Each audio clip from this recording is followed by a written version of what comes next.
If you look around your house, you will see many devices that have electric motors, such as kids' toys, table fans, toothbrushes, hair dryers, and this electric cutting knife.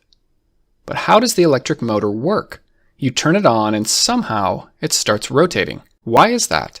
In this video, we'll cover the basics of electricity and magnets, and then put it all together to understand how the motor works.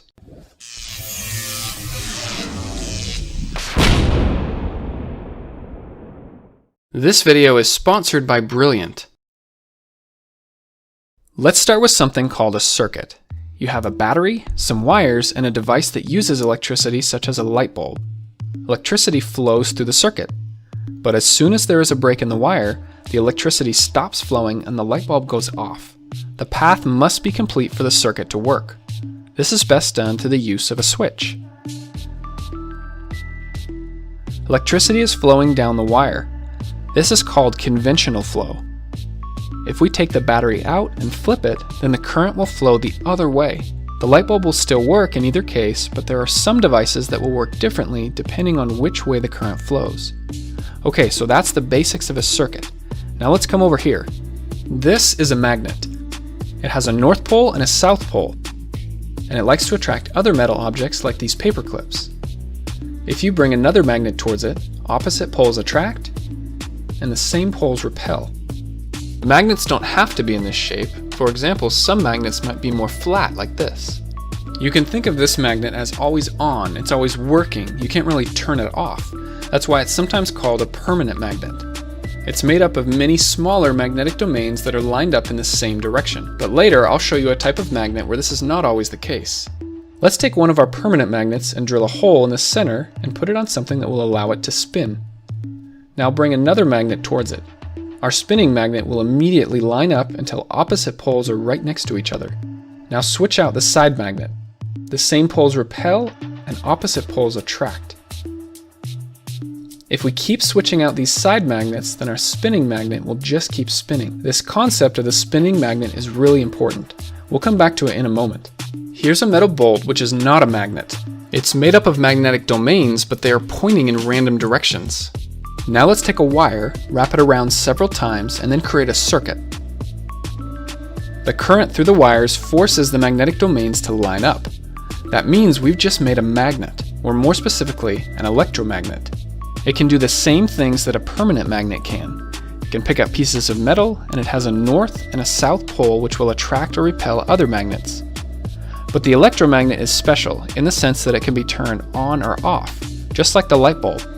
You can't do that with a permanent magnet. Now watch what happens when we flip the battery. The electric current was flowing this way, but now it flows the other way. This will cause the poles on our magnet to switch places. North will become south, and south will become north. This is called reversing the polarity of an electromagnet. Instead of flipping the battery, an easier way to do this is to just switch the wires. You should be aware that the electromagnet will get very hot if it's on for a while. Just a caution in case this video inspires any science projects. Let's come back to our spinning magnet. This time we'll replace the spinning magnet with our electromagnet. As soon as we connect the wires, the magnet turns on and it lines up with the side magnet. Now in reality, connecting these wires would prevent the bolt from spinning freely, but what's important here is the concept of the spinning electromagnet. Now let's switch the wires to reverse the poles on the electromagnet. The same poles repel and opposite poles attract. Now reverse the polarity again. Same poles repel and opposite poles attract. If we keep switching the polarity, our electromagnet will just keep spinning. To make this stronger, let's bring in another permanent magnet on the side. Notice how this side has the south pole towards the center, and this side has the north pole towards the center. The side magnets work together to spin the one in the middle. This right here shows the very basics of an electric motor. But we need to make a few improvements. The two side magnets can be replaced with stronger curved magnets. And instead of a bolt with wires, we're going to use a metal loop. This is called the armature. Connect our wires and we have a circuit again. This time you can think of the electromagnet as flat like this with the south pole pointing up. Now the armature will spin until opposite poles are lined up. We can keep it spinning by switching the wires just like we did before. But this is a lot of work to sit here and manually switch these wires. we need to add something to the armature called a commutator. It's a ring with gaps on the opposite sides. The commutator will spin along with the armature.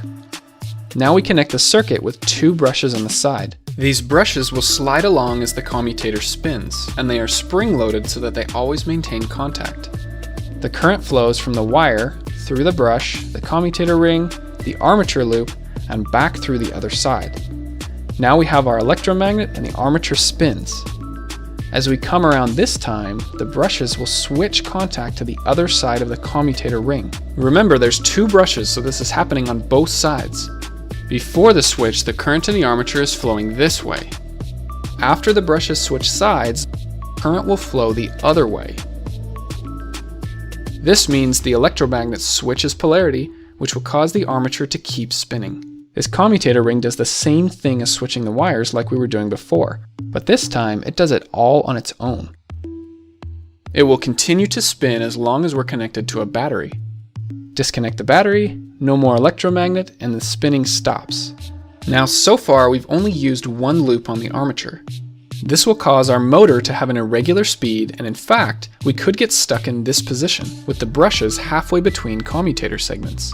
What we can do is split the commutator ring and then add another loop. So first, the brushes are in contact with these two commutator segments, which turns on this electromagnet, which causes it to start spinning.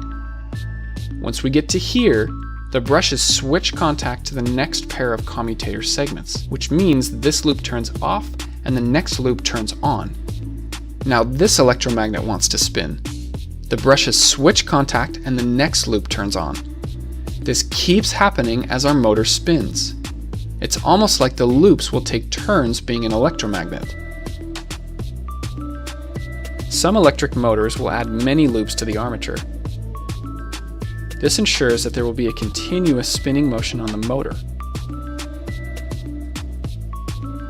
This spinning force on the armature is called a torque. Stronger torque means a faster spin. There are some things we can do to improve the torque of the motor. Electromagnets are stronger when there are more wires. This is true when we wrap more wires around the metal bolt, and it's also true when each of our armature loops are made of many wires. The motor will have stronger electromagnets, which means it will spin faster. If you look at some pictures of real electric motors, you can see lots of wires wrapped around. And yes, this is the same reason. More wires wrapped around means stronger electromagnets. Another way to make this stronger is to use more electricity. Let's learn a few more terms here. The part that doesn't move is called the stator. In this case, it's the two permanent magnets on the side. These fit inside the edges of the motor case. The armature in the middle is also called a rotor. Remember, this is the part that spins. The axle goes through the middle here and then sticks out the back of the motor. What I've shown you in this video is called a DC motor. If you have a device that moves and is powered by a battery, there's a good chance there's a DC motor in it. Other types of electric motors will work a little differently than what I've shown here. No matter the type of motor, most of them will produce some type of spinning motion. Once it's spinning, we can use this to make different devices move. In this case, a kid's toy. Or even a fan that cools your room. The spinning of the motor can be converted to other types of movement, such as the side-to-side motion that we see in this fan. Or how about this electric cutting knife? Each blade is going back and forth. It all starts with the spinning of the motor to turn a gear, which then pushes these two pieces back and forth. So hopefully this video has made a few light bulbs go off in your brain. If you like learning new things, head on over to Brilliant. This is a problem-solving website and app that focuses specifically on math and science. The idea here is that you learn by doing. Pick a topic, it starts with the basics, but gradually it gets more complex as you go. For me, I've enjoyed how you can see these concepts visually, like the area of a circle. You get to see why the equation works. The best way to learn is to do it yourself. Master the concepts by solving fun and interactive problems. And look at that, they've even got a course on electricity and magnetism. You can learn more about the concepts you've seen in this video. Brilliant is great for anybody that is curious and likes to learn new things, whether you're a student learning it for the first time or a professional who wants to keep their skills sharp. Sign up for free by going to brilliant.org/JaredOwen. The first 200 people will also get 20% off their annual premium membership.